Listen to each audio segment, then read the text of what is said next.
Hey guys, welcome back to my channel. আজকে নিয়ে এসেছি একটি ছোট্ট ভিডিও নিয়ে।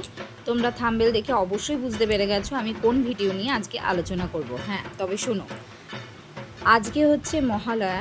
সেই মহালয়ায় মায়ের যে নটি রূপ, সেই নটি রূপের বর্ণনা নিয়েই তোমাদের সাথে আজকে আমি আলোচনা করব, যেটিকে বলা হয় নবদুর্গা। তবে শোনো, নবদুর্গা বলতে আবিধানিকভাবে দেবী পার্বতী দুর্গার রূপের নটি রূপকে বোঝানো হয়ে থাকে। হিন্দু পুরাণ অনুসারে এগুলো দেবী পার্বতীর 9টি ভিন্ন রূপ। এই 9 রূপ হল শৈলপুত্রী, ব্রহ্মচারিণী, চন্দ্রঘণ্টা, কুষ্মণ্ডা, স্কন্দমাতা, কাত্যায়নী, কালরাত্রি, মহাগৌরী এবং সিদ্ধিদাত্রী। এবার আমি এইগুলো নিয়ে তোমাদের সাথে বিশ্লেষণ করে আলোচনা করব। তবে শোনো, প্রথমে যেটা রয়েছে সেটা হচ্ছে শৈলপুত্রী। শৈলপুত্রী কি না, নবদুর্গার প্রথম রূপ দেবী শৈলপুত্রী। দেবীর দক্ষিণ হস্তে ত্রিশূল আর বাম হস্তে পদ্ম আছে, তাই দেবীর অপর নাম হচ্ছে শূলধারিণী। দেবীর আর এক নাম হচ্ছে বৃষরুদ্ধা, কারণ তিনি বৃষের ওপর চড়েছিলেন। দেবীর মস্তক শোভা পেয়েছে অর্ধচন্দ্র। দক্ষকন্যা সতী দেহত্যাগের পরে পরজন্মে গিরিরাজ, হিমালয় ও মেনকার ঘরে দেবী পার্বতী রূপে জন্মগ্রহণ করেন মহামায়া, এবং শৈলরাজের কন্যারূপে দেবী পার্বতী হলেন শৈলপুত্রী।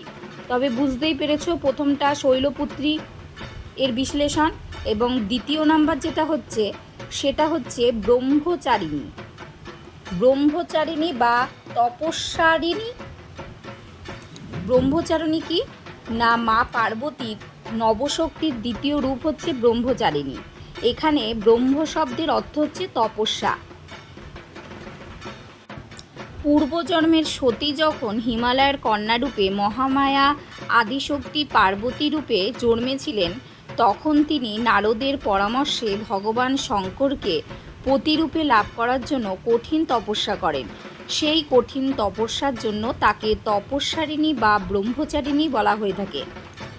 এবার তৃতীয়ত যেটা বলবো সেটা হচ্ছে চন্দ্রঘণ্টা। দেবীকে কেন চন্দ্রঘণ্টা বলা হয়ে থাকে? দেবী চন্দ্রঘণ্টা স্বরূপ, পরম কল্যাণিকা ও সুমঙ্গল। ইনার মস্তকে অর্ধচন্দ্র থাকে। অর্ধচন্দ্র মানে অর্ধেক চাঁদ, তাই দেবীকে চন্দ্রঘণ্টা নামে ডাকা হয়। এবং দেবীর শরীরের রং তখন স্বর্ণের মতো উজ্জ্বল থাকে। তবে বুঝতেই পেরেছো চন্দ্রঘণ্টা কেন বলা হয়। আর চতুর্থ নাম্বার যেটা হবে সেটা হচ্ছে কুষ্মণ্ডা। কুষ্মণ্ডা কেন বলা হয়? দেবী পার্বতী তার চতুর্থ স্বরূপে কুষ্মণ্ডা নামে পরিচিত। নবরাত্রির চতুর্থ দিনে, চতুর্থ তিথিতে মাতৃপান ভক্তগণ এই কুষ্মণ্ডা রূপেই আদ্যাশক্তিকে আহ্বান করে থাকেন। আর এই নামের বিশ্লেষণে কি বলা হয়েছে না, বলা হয়েছে, শাস্ত্রে বলা হয়েছে, বলিদানের মধ্যে কুমড়ো বলি মায়ের অধিক প্রিয়। কুমড়োকে সংস্কৃতে কুষ্মাণ্ড বলে, কুষ্মাণ্ড প্রিয় দেবী, তাই কুষ্মাণ্ডা নামে পরিচিত। দেবী কুষ্মাণ্ডার যেহেতু 8টি হাত, তাই তিনি অষ্টভুজা নামেও পরিচিত। পঞ্চমত যেটা রয়েছে সেটা হচ্ছে স্কন্দমাতা। স্কন্দমাতা কেন বলা হয়েছে? আমরা যেমন দেবীকে গণেশ জননী হিসেবে বেশি পুজো করি, পশ্চিম ভারতে আবার দেবী মান্যতা পান কার্তিকের মাতা হিসেবে। কার্তিকের আর এক নাম হচ্ছে স্কন্দ। নবরাত্রির পঞ্চম রাতে দেবী পার্বতী পূজিত হন স্কন্দমাতা রূপে। ত্রিনয়নী দেবী 4 হাত বিশিষ্টা হন। ডান দিকের ওপরের হাতে আছেন শিশু কার্তিক, প্রস্ফুটিত পদ্ম থাকে আর এক দক্ষিণ হস্তে, এবং বাঁ দিকের একটি হাত বরাবর বরাভয় দিচ্ছে, আর আর এক হাতে রয়েছে পদ্ম। এই রূপে দেবী দুর্গা সিংহ বাহনে উপবিষ্ট হন। তিনি বসে থাকেন ফুটে থাকা পদ্মের ওপর। পূজিত হন নবরাত্রির পঞ্চম দিনে। এরপর যেটা বলবো সেটা হচ্ছে কাত্যায়নী। কেন কাত্যায়নী বলা হয় দেবী দুর্গাকে? না, বৈদিক যুগে কাত্যায়ন নামে এক মহারিষি ছিলেন। এক পুত্রের পিতা কাত্যায়নের ইচ্ছে হয় একটি কন্যা সন্তান লাভ করেন। দেবী পার্বতীর তপস্যা করে তিনি অভীষ্ট পূর্ণ করেন। তার স্তবে তুষ্ট হয়ে স্বয়ং দেবী পার্বতী জন্ম নেন মহর্ষি কাত্যায়নের কন্যা সন্তান রূপে। তখন তার নাম হয় কাত্যায়নী। নবরাত্রির ষষ্ঠ দিনে আরাধিতা হন ভক্তদের কাছে। দেবী পার্বতী এই রূপ নিয়ে মহিষাসুরকে বধ করেছিলেন।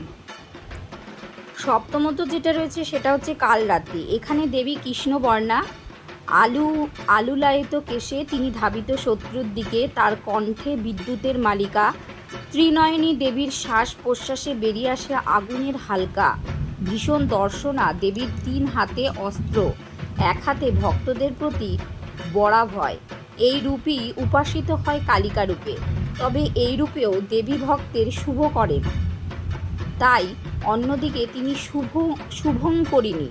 দেবীর বাহন হচ্ছে গর্ধব। ভক্তরা তার পূজা করেন নবরাত্রির সপ্তম রাতে ভক্তরা দেবীর এই মূর্তির পূজা করে থাকেন।